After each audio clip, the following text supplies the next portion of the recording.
신학교를 입학하게 되면 저는 이제 학부부터 신학을 했기 때문에 이제 일찍 신학을 하게 됐습니다.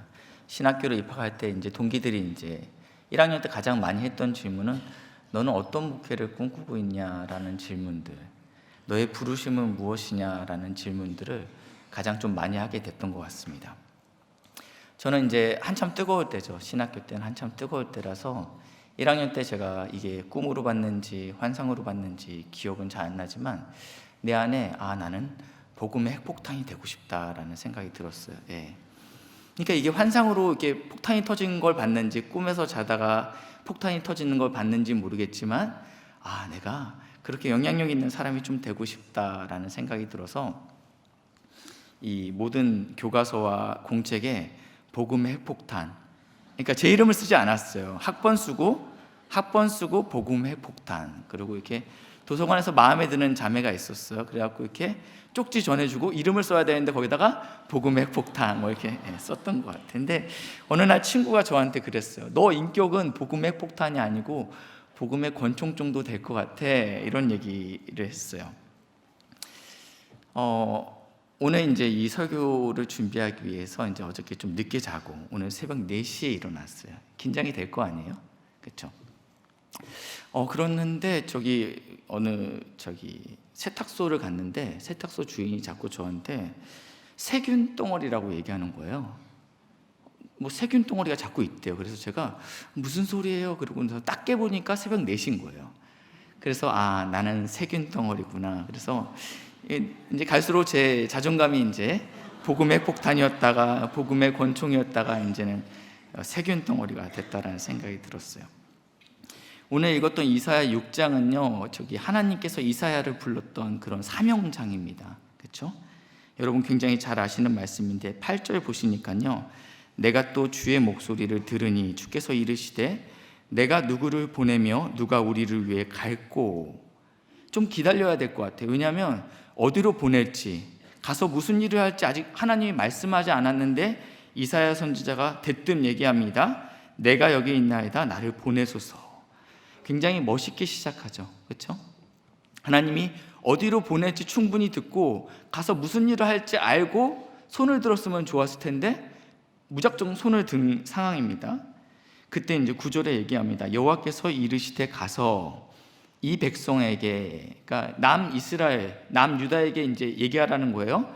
너희가 듣기는 들어도 깨닫지 못할 것이요 보기는 보아도 알지 못하리라 하여. 10절까지 우리 읽겠습니다. 같이 읽겠습니다. 시작. 이 백성의 마음을 둔하게 하며 그들의 귀가 막히고 그들의 눈이 감기게 하라. 염려하건대 그들의 눈으로 보고 귀로 듣고 마음으로 깨닫고 다시 돌아와 고침을 받을까 하노라 하시기로. 하나님께서 지금 이사야 선지자에게 소명을 주셨는데 어떤 소명을 주셨냐면 백성의 마음을 둔하게 하래요. 그들의 귀를 막으라고 얘기하고 있고 그들의 눈을 감기게 하라. 염려하건대 그들이 혹시 보게 돼서, 그들이 혹시 듣게 돼서, 그들이 혹시 마음으로 깨닫게 돼서 나한테 다시 돌아올까 봐 걱정된다라고 얘기해요. 지금 이거는 굉장히 이상한 소명이잖아요. 그렇죠? 하나님께서 부르심을 입은 사명자라면 열방을 구원하는 사명자로 부르시고 또 백성들의 마음을 하나님께로 돌아오는데 부르셔야 될 텐데 백성으로 하여금 못 듣게 하라. 이것이 너의 사명이다라고 이야기합니다. 제가 이제 이 사명에 대해서 이제 설교 준비를 하다가 이제 인터넷 사이트에서 한 개척교회 홈페이지를 들어가게 됐습니다. 거기에 사명 선언문이 길게 나왔더라고요. 숫자 1부터 10까지 해서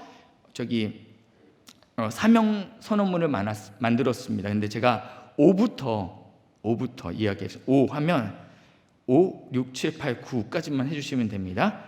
5 제가 할게요. 자, 그래요. 5는 5대양 6대주를 마음에 품고 7,000명의 국내 청년과 8만 명의 국외 청년의 구원에 힘쓰는 교회. 5대양 6대주에 있는 7,000명에 있는 국내 청년들과 8만 명의 국외 청년들을 구원하는 교회가 되게 하는 게 우리 사명선언문이라고 경기도에 있는 개척교회 사명선언문이에요. 이 큰 우리 삼일교회 선언문이 아니고 근처에 있는 대형교회 선언문이 아니고 이 목사님이 개척할 때 품은 마음이라는 거예요. 남자가 칼을 뽑았으면 무라도 잘라야 되잖아요. 그렇죠? 이 개척교회 목사님도 하나님께서 주신 사명을 받고 목회를 시작할 때 7천 명, 8만 명의 사람들에게 내가 복음을 전해야 되겠다라는 그런 사명을 갖고 시작했다라는 거예요. 원대한 꿈을 꾸기 시작했다라는 거예요.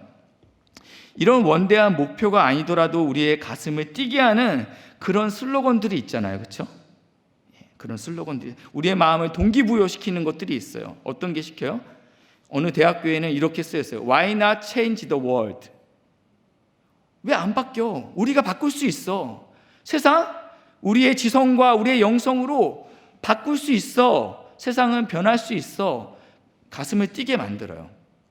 저는 신학교 다닐 때 신학생들 연합회에서 이렇게 스티커를 나눠주더라고요. 거기에 이렇게 써 있었습니다. 신학생은 이 땅에 소망이어야 한다. 그 스티커를 봤는데 가슴이 막 뛰더라고요. 그래갖고 막 모니터에도 붙여놓고 스탠드에다 붙여놓고 막 잠자고 그랬던 기억이 있어요. 뭔가 내가 할 수 있겠다. 내가 뭔가 거대한 숫자가 아니더라도 나의 사명을 다할 수 있는, 그러면 우리는 목숨을 바칠 수 있을 거라고 생각하는데 이사야 선지자한테는 그런 사명문이 주어지지 않았습니다. 그러니까 이제 이사야 선지자 마음 가운데 아차 싶었던 것 같아요. 11절에 이렇게 표현되고 있는데요. 내가 이르되 주여 어느 때까지이니까 하였더니, 내가 손은 들긴 했는데 이 사명이 언젠가는 단기간 내로 좀 끝났으면 좋겠다라는 생각을 했던 것 같아요. 그래서 어느 때까지입니까? 주께서 대답하시되 성읍들은 황폐하며 주민이 없으며 가옥들에 사람이 없고 토지는 황폐하게 되며 여호와께서 사람들을 멀리 옮기셔서 이 땅 가운데 황폐한 곳이 많을 때까지다. 쫄딱 망할 때까지 네 사명은 감당해야 된다라고 이야기하고 있습니다. 좀 어떠한 사명들이, 좀 어려운 사명들이 끝이 있었으면 좋겠는데 끝이 없어요. 저는 이제 장년진 담당하고 있으니까 저희 목자님들이 이제 종종 이제 우리 진장들한테 하는 얘기가 있어요. 목자는 평생 해야 되나요? 네. 끝이 있었으면 좋겠다라는 거예요. 왜 나만 목자하냐 이거예요. 왜 나만 간사하냐 이거예요. 이 어려운 거 같이 좀 했으면 좋겠는데 다 하기 싫어하니까 지금 겨우 하고 있는 거예요. 좀 끝이 있었으면 좋겠죠. 간사를 2년 하면 좀 바꿔줬으면 좋겠는데 그게 안 돼요. 그렇죠? 끝까지 가는 겁니다. 예. 근데 왜 주님께서 이사야 선지자한테 도대체 어떤 상황이기에 이런 사명을 주셨는지 1장 1절에 나와 있습니다. 이사야 1장 1절 자막에 보시면 이사야 선지자가 활동했던 시대가 나와 있습니다. 유다 왕 우시야와 요담과, 지금 왕이 계속 나오고 있어요. 아하스와 히스기야 시대에 이 활동했던 지금 왕이 몇 명 나왔죠? 우시야, 요담, 아하스, 히스기야 시대에 아모스의 아들 이사야가 지금 4명의 왕 동안, 이 통치 기간 동안 이사야 선지자가 하나님의 말씀을 선포했습니다. 근데 대상이 누구였냐면 유다와 예루살렘이었더라. 이렇게 얘기하고 있습니다. 제가 이미지 한 개 준비했는데요.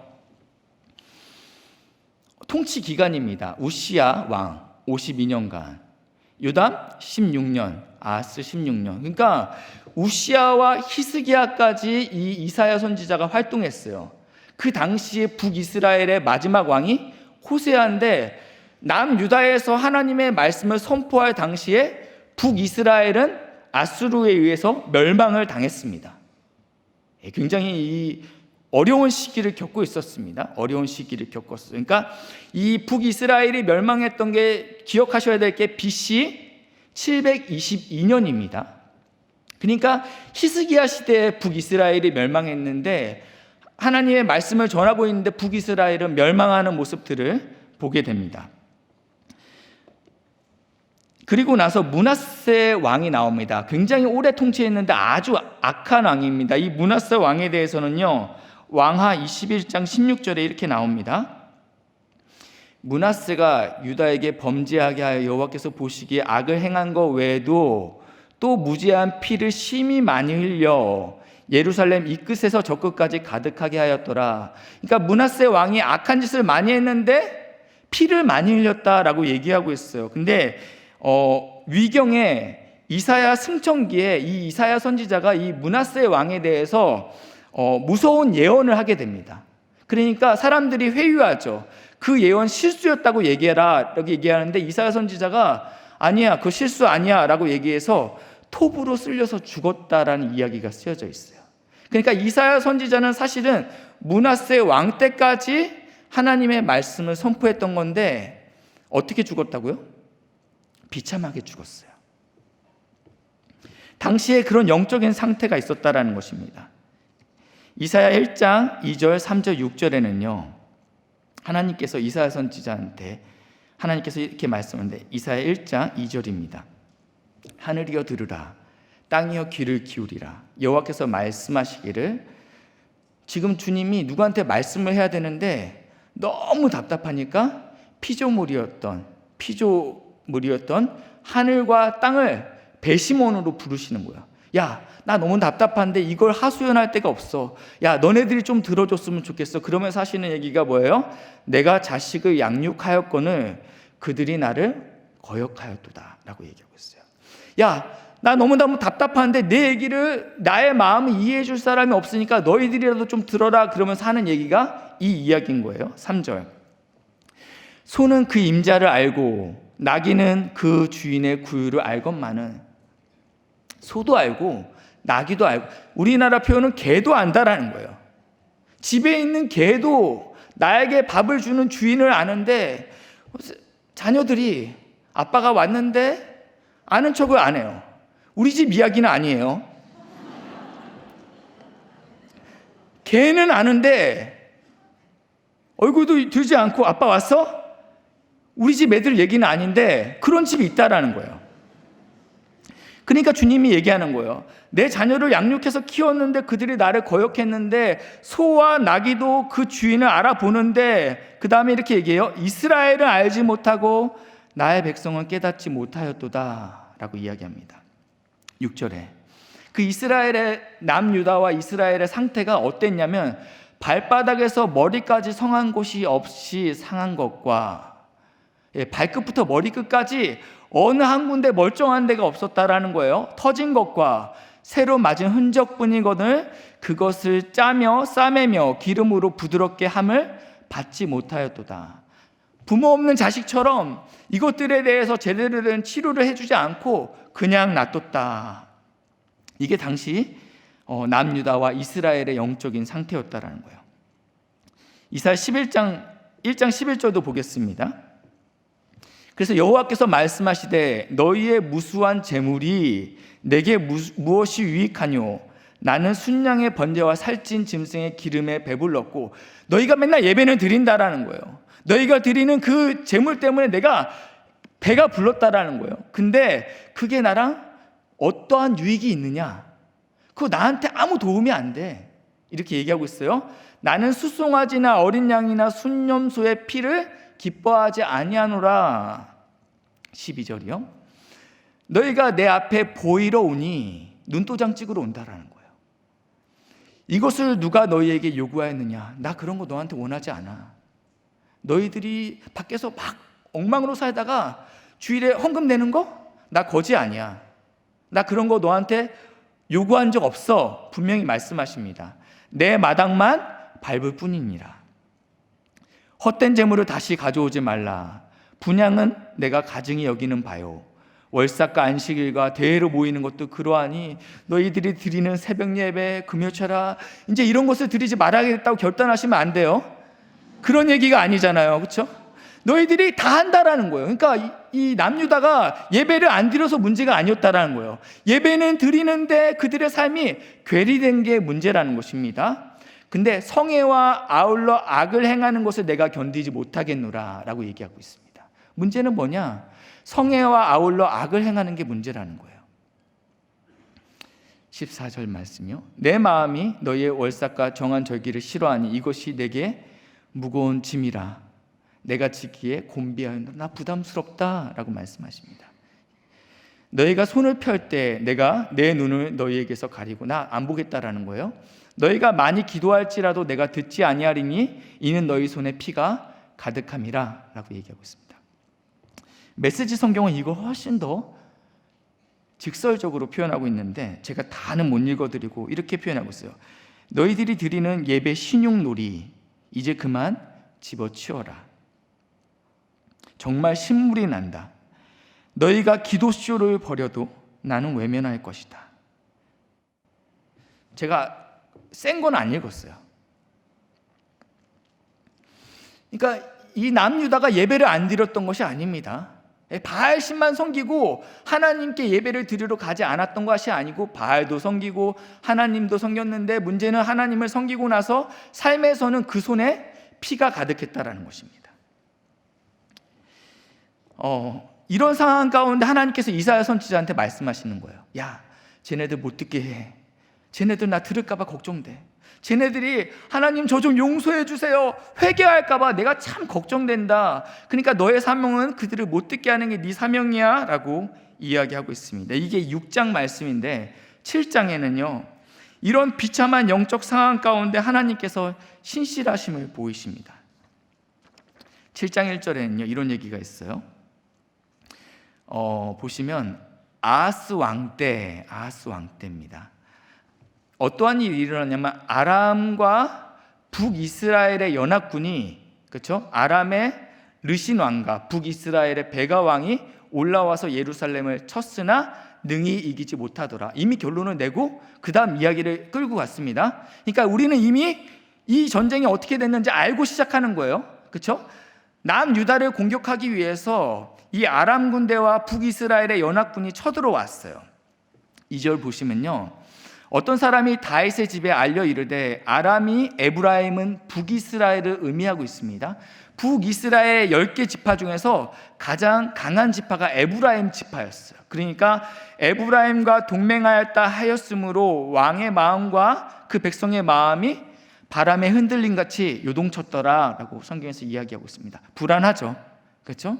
북이스라엘만도 감당이 안 되는데 연합군이 쳐들어왔다라니까 마음이 굉장히 쫄렸어요. 3절에는요 그때 여호와께서 이사야에게 이르시되 가서 얘기해라.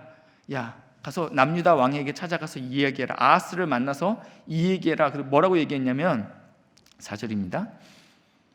그에게 이르기를 너는 삼가며 조용히 하라. 너 두려워하지 마. 걱정하지 마.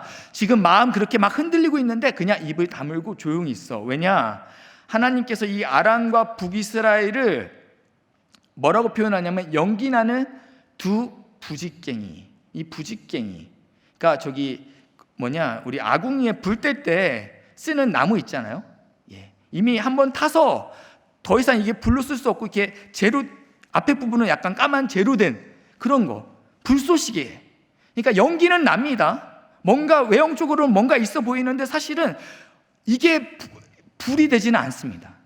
그러니까 이거 별거 아니야. 그러면서 두려워하지 말고 낙심하지 말아라 라고 이야기하고 있습니다. 그러면서 7절 한번 보시겠습니다. 7절 보시면 주 여호와의 말씀이 이 일은 무슨 일이냐면 북이스라엘과 아람의 군대가 쳐들어왔는데 이 일이 서지 못하며 이루어지지 못할 것이야. 지금 눈앞에 적들이 있지만 네 마음이 굉장히 두렵겠지만 이게 성취되지 못할 거야. 왜냐? 내가 세계를 경영하고 있기 때문이다 라고 주님께서 말씀하고 있습니다. 걱정하지 말고 두려워하지 말아라. 이 일의 성취는 누구에게 있다? 하나님께 있다 라고 이야기하고 있어요. 근데 중요한 건요 이 왕이 아하스 왕이 믿지 못해요. 여전히 두려워하고 있어요. 그러니까 7장 11절에 이렇게 표현하고 있습니다. 하나님께서 이사야 선지자를 통해서 이렇게 말씀하시죠. 너는 내 하나님 여호와께 한 징조를 구하되 깊은 데서든지 높은 데에서든지 구하라. 그러니까 무슨 소리예요? 깊은 데, 바다 끝에서, 땅. 그러니까 이거죠. 그냥 이렇게 야, 내가 널 사랑해. 오빠가 날 정말 사랑해? 별 따줘. 지금 뭐 그런 얘기예요.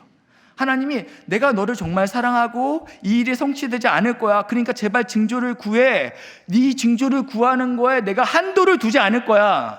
네가 하늘에 있는 별을 따달라고 해도 나는 따줄 용의가 있다. 나는 그런 능력이 있다라고 하나님이 지금 말씀하시는 거예요. 그렇죠? 12절. 아하스가 이르되 나는 구하지 아니하겠나이다. 나는 여호와를 시험하지 아니하겠나이다 한지라. 아하스 믿음이 너무 좋아 보여요. 그렇죠? 구하지 않겠습니다. 나는 하나님을 시험하지 않을 거예요. 너무너무 믿음이 좋아 보여요. 하지만 열왕기하 16장에 이 아하스가 어떻게 행동했는지 나와 있어요. 열왕기 아하스가 아수르 왕, 발음도 어려워요. 그렇죠? 디글랏 빌레셀에게 사자를 보내서 이르렀어요. 나는 당신의 아들입니다 라고 얘기해요. 나 당신의 신복입니다 라고 얘기해요. 그러면서 뭐라고 해요? 이제 아람 왕과 이스라엘 왕이 나를 친히 청하건대 올라와 그 손에서 나를 구원하소서. 왕이시여, 하나님께서 당신을 구원하실 것입니다. 근데 막 두려워 떨고 있으니까 왕이시여, 하늘에 있는 별이라도 따줄 테니까 징조를 구하십시오. 나는 징조를 구하지 않겠습니다.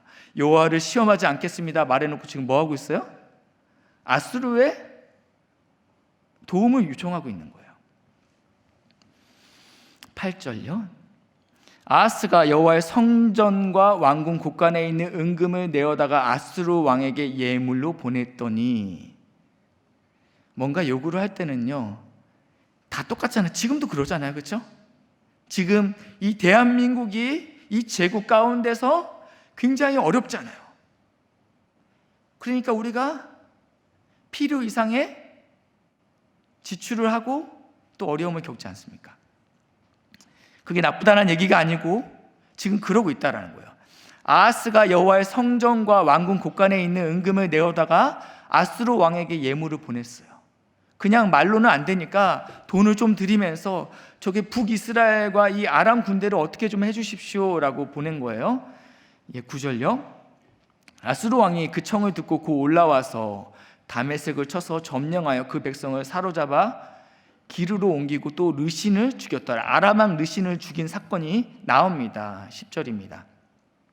그래서 아하스 왕이 아수르 왕 지금 다메섹으로 갔는데 이제 승전식에 참여하러 간 거죠. 그렇죠? 아수르 왕이 이 전쟁을 우리로 북이스라엘부터 아람으로부터 우리를 구해줬으니까 그 승전식에는 참여해야죠. 왜냐하면 나의 목숨을 구해줬으니까요. 그래서 지금 거기 가 있는 거예요. 근데 거기에 갔는데 놀라운 광경들이 있는 거예요. 어마어마한 제단이 있는 거예요. 그래서 이 아수르 왕이 섬기는 그 제단을 보고 어떻게 해요? 도명과 양식을 구해다가 지금 이 남유다의 제사장인 우리아에게 보냈다라고 얘기하고 있어요. 그러니까 말로는 내가 여호와를 시험하지 않겠다라고 얘기하고 있지만, 전쟁은 아수르 왕이 믿는 그 신을 내가 믿어야지 내가 이 땅 가운데서 살아남겠구나라는 확신이 들었다라는 거예요.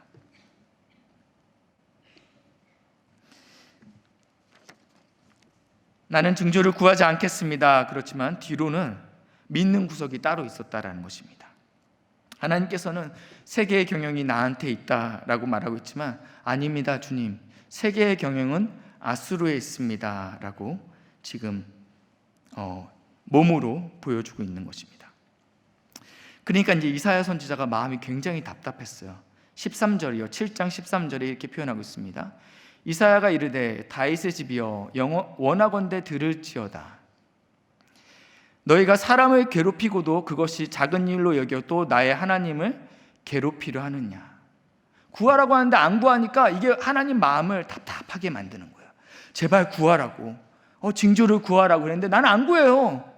왜? 난 믿는 구석이 있으니까. 그러니까 이게 하나님 마음을 괴롭게 했다라고 이야기하고 있어요. 14절 상반절만 보겠습니다. 그러므로 네가 구하지 않으니까 주님이 직접 징조를 너희에게 주실 것이다 라고 말하고 있습니다. 너가 나는 필요 없습니다, 징조 필요 없다고 하니까, 그래? 그럼 됐어. 하나님이 끝낸 게 아니라 네가 안 구하니까 내가 줄게 그러면서 징조를 주십니다. 징조는요 왜 주는 거예요? 보고 믿으라고 주는 거예요. 보고 믿으라. 제발 징조를 보고 믿으라고 주는 겁니다. 저희 아들이 이제는 좀 많이 커서 안마를 안 해줘요. 그때 인사 안 했던 걔는 제 아들이 아니고, 안마를 안 해주는 애는 제 아들이긴 맞는데, 제가 이렇게 얘기를 해요. 아들 안마 좀 해줘, 이렇게 밟아줘. 그러면 얘가 어렸을 땐 잘 밟아줬는데 지금은 밟지 않아요. 그래서 제가 그래요, 10분에 500원 이렇게 얘기해요. 그러면 이제 와서 밟아주죠. 근데 중요한 건 얘가 한 30초 밟다가 그래요. 아빠 몇 분 지났어? 그래갖고 30초. 근데 한 10초 있다가 아빠 몇 분 지났어? 40초.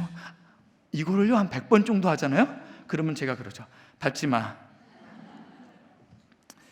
그래갖고 이제 그러면 제가 그래요. 30원, 40원, 50원. 그래갖고 이제 500원까지 해서 이제 해주죠. 어느 날 제가 너무 피곤해서 또 얘기했어요. 아들 안마 좀 해줘. 그랬더니 아들이 오더니 뭐라 하는 줄 알아요? 아빠 500원부터 보여줘 이러더라고요. 제가 안 주니까 자꾸 돈을 먼저 보여주라는 거예요. 징조는요 약속에 대한 확증입니다. 그렇죠? 근데 이 약속을 누가 하셨다고요? 주님께서 친히 하셨대요. 무능한 500원짜리도 없어갖고 아빠 돈 현금 없는데, 카드밖에 없는데 나중에 줄게 그래서 까먹는 무능한 아빠가 아니라 하늘의 아버지이신 이 세상을 경영하시는 그 아버지께서 친히 징조를 주시겠다라는데, 그 징조가 무엇인지 14절 하반절에 나와 있습니다. 14절 다시 그러므로 주께서, 같이 읽겠습니다. 시작. 그러므로 주께서 친히 징조를 너희에게 주실 것이라. 보라, 처녀가 잉태하여 아들을 낳을 것이요 그의 이름을 임마누엘이라 하리라. 아멘. 아니, 징조가 앞에 있는 아람 왕과 북이스라엘의 백성들이, 그 군사들이 다 없어지고 그 하나님께서 보여주셨던 그 우박 사건처럼, 여호수아 우박 사건처럼 다 이렇게 맞춰서 죽이는 징조 아니었어? 내가 10년간 기도했는데 나의 가정의 문제와 나의 배우자의 문제와 나의 직장의 문제가 해결되는 게 징조가 아니었어? 우리 삶 가운데 감당할 수 없는 불안한 가운데 이 문제가 해결되는 것이 징조가 아니었어? 그런데 주님께서 오늘 우리에게 친히 보여주시는 징조가 처녀가 잉태하여 아들을 낳을 것인데 그의 이름이 임마누엘이라 한다라고 얘기하는 것입니다. 주님께서는 우리의 문제를 해결해 주시는 것으로 우리의 징조를 보이시는 것이 아니라 예수를 우리에게 보여주신다라는 것입니다.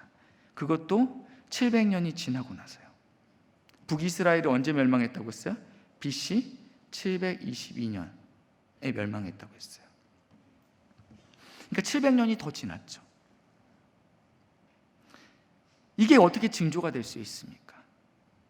하나님께서 로마서 8장에 보니까 자기 아들을 아끼지 아니하고 내어주시니가 어찌 그 아들과 함께 모든 것을 우리에게 주시지 아니하겠느냐라고 말씀하고 있습니다. 하나님께서 우리에게 독생자 대신 예수 그리스도를 주셨습니다. 그러면 모든 것을 주신 것입니다. 이것이 믿어지는 복된 은혜가 있기를 예수님의 이름으로 축복합니다. 다른 것은 변해요. 그렇지만 영원하고 변하지 않고 유일한 그분은 변하지 않으십니다. 그분께서 우리의 모든 문제를 이미 해결하셨다고 이사야 53장에 말씀하고 있습니다. 이사야 53장 4절 6절인데 우리 천천히 한 목소리로 같이 읽겠습니다. 시작. 그는 실로 우리의 질고를 지고 우리의 슬픔을 당하셨거늘 우리의 생각하기를 그는 우리 하나님께 맞으며 고난을 당한다 하였노라. 그가 찔림은 우리의 허물 때문이요 그가 상함은 우리의 죄악 때문이라. 그가 징계를 맞음으로 우리가 평화를 누리고 그가 채찍을 맞음으로 우리가 나음을 받았도다. 우리는 다 양 같아서 그릇 행하여 각기 제갓길로 갔거늘 여호와께서는 우리 모두의 죄악을 그에게 담당시키셨도다. 아멘. 주님께서는 우리의 병고, 질고, 병에 걸림을 이야기하고 있습니다. 우리의 병고 때문에, 우리의 슬픔 때문에, 우리의 허물 때문에, 우리의 죄악 때문에 징계를 받으시고 고난을 당하셨다라고 말씀하고 있습니다. 영원한 징조이신, 완벽한 징조이신 예수 그리스도를 보내심으로 이미 우리의 질고와 우리의 죄악과 우리의 모든 문제를 십자가에서 해결하셨다라고 말씀하고 있습니다. 이게 진짜 우리에게 징조죠. 다른 어떤 징조가 우리에게 더 필요합니까? 이사야 선지자는 사명이 있었다고 했습니다. 보지 못하게 하고 듣지 못하게 하고. 하나님께서 이스라엘 백성이 들을까 봐 내가 걱정이다 라고 얘기했어요. 근데 구약의 어떤 성경도 이사야서만큼 예수 그리스도에 대해서 분명하고 확실하고 정확하게 예수 그리스도를 표현한 성경이 없습니다. 주님께서는 분명히 이사야 선지자에게 얘네들 못 듣게 하는 게 네 사명이야 라고 얘기해놓고 이사야 선지자에게 예수 그리스도에 대해서 계속적으로 명확하게 분명하게 확실하게 얘기해요. 심지어 징조를 원하지 않는 왕에게 찾아가서 내가 너한테 징조를 준다니까. 무슨 얘기하고 있어요? 제발 들으라는 거예요. 제발 보아라 라고 얘기하고 있어요. 제발 듣고 나에게 돌아오라 라고 이야기하고 있어요. 하나님께서 오늘 사랑하는 우리 동역자들에게 말씀하십니다. 내가 너를 사랑한다. 그 징조는 예수 그리스도다. 내가 너를 지킨다. 그 징조는 예수 그리스도다. 내가 너를 회복시킨다. 그 징조는 예수 그리스도다. 내가 너를 모든 악함으로부터 모든 더러움으로부터 회복시킬 것이다. 그 징조는 예수 그리스도다. 내가 너를 통치한다. 내가 너를 경영한다. 내가 너를 붙잡고 있다. 그 징조는 예수 그리스도다. 하나님의 마음은 제발 보아라. 제발 들어라. 그리고 제발 깨달아라. 그리고 제발 나에게 사랑하는 아들아, 사랑하는 딸아, 돌아와라. 여전히 우리의 삶의 문제가 회복되지 않고 있습니다. 우리의 기도가 응답되지 않고 있어요. 그렇지만 주님께서 이미 우리에게 주신 것이 있는데 바로 임마누엘 대신 하나님께서 우리와 함께 하시는 누구를 주셨어요? 예수 그리스도를 주셨습니다. 확실한 징조를 주셨습니다. 여러분을 버리신 게 아니고요, 여러분이 실패한 게 아니고 여러분이 저주받은 게 아닙니다. 이미 여러분에게 큰 은혜를 주셨습니다. 그 아들 예수 그리스도를 주셨습니다. 700년을 뛰어넘어서 우리에게 예수 그리스도를 주셨습니다. 오늘은 2000년대를 살고 있습니다. 예수님께서 여전히 시간을 뚫고 우리를 사랑하시고 우리를 향한 놀라운 계획을 이루십니다. 자기 아들을 주신 이가 모든 것과 함께 우리에게 가장 좋은 것을 주시는 분이십니다. 이 시간에 같이 우리 시간을 뚫고 우리 같이 찬양하시고 기도하겠습니다.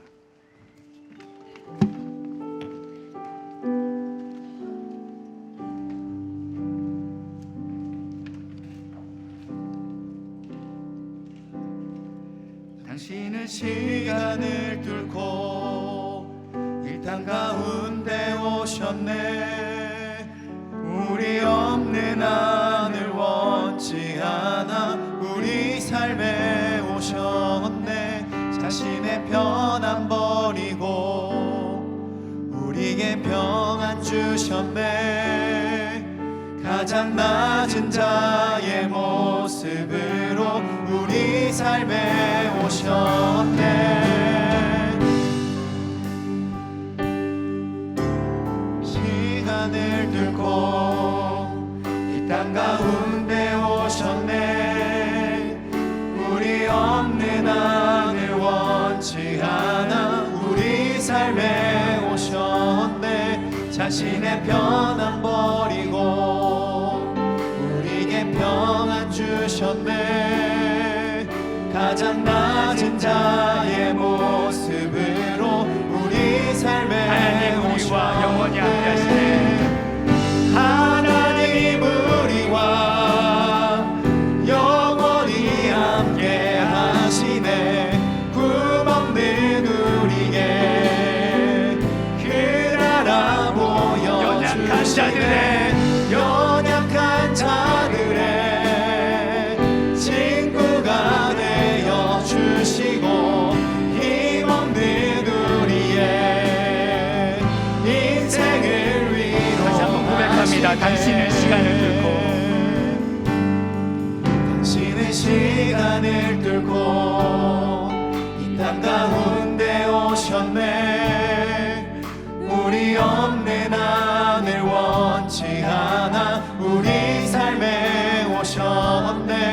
자신의 편안 버리고 우리에게 평안 주셨네. 가장 낮은 자의 모습으로 우리 삶에 오셨네. 하나님 우리와 영원히 함께 하시네. 꿈없는 우리 그 나라 보게 하시네. 그 나라 보여주시네. 연약한 자들의 연약한 자들의 친구가 되어주시고 힘없는 우리의 인생을 우리 손을 들고 고백합니다. 하나님 우리와 하나님 우리와 영원히 함께 하시네. 꿈없는 우리에게 그 나라 보여주시네. 연약한 자들의 연약한 자들의 친구가 되어주시고 힘없는 우리의 인생을 위로하시네. 우리 예수 이곳에 오셨네. 예수 이곳에 우리와 함께 임마누엘 되신 주님께서 오셨습니다. 예수 이곳에 우리와 함께 영원히 예수 이곳에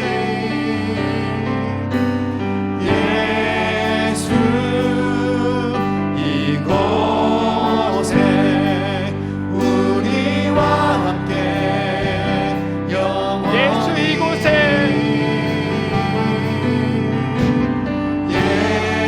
예수 이곳에 우리와 함께 하나님 우리와 영원히 함께 하시네. 하나님 우리와 영원히 함께 꿈없는 우리에게 꿈없는 우리에게 그 나라 연약한 자들의 연약한 자들의 친구가 되어주시고 힘없는 우리의 인생을 다시 한번 고백합니다. 하나님 우리와 하나님 우리와 영원히 함께 하시네. 꿈없는 우리의 그 나라 보여주시네. 연약한 자들의 친구가 되어주시고 힘없는 우리의 인생을 위로하시네. 하나님 우리와 영원히 함께 하시네. 꿈없는 우리에게 그 나라 보여주시네. 연약한 자들의 친구가 되어주시고 힘없는 우리의 인생을 위로하시네. 이 시간 우리 같이 좀 기도했으면 좋겠습니다. 꿈없고 연약한 자들에게 임마누엘로 찾아오셔서 영원히 함께 하시다고 말씀하시고 우리에게 그 나라를 보여주시고 또 주님께서 친구 되어주시고 인생을 유일하게 온전하게 위로해 주십니다. 주님 감사합니다.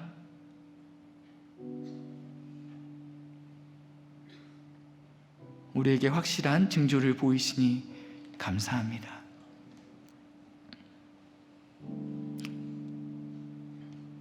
주님을 좀 높여드렸으면 좋겠습니다. 주님 감사합니다. 주님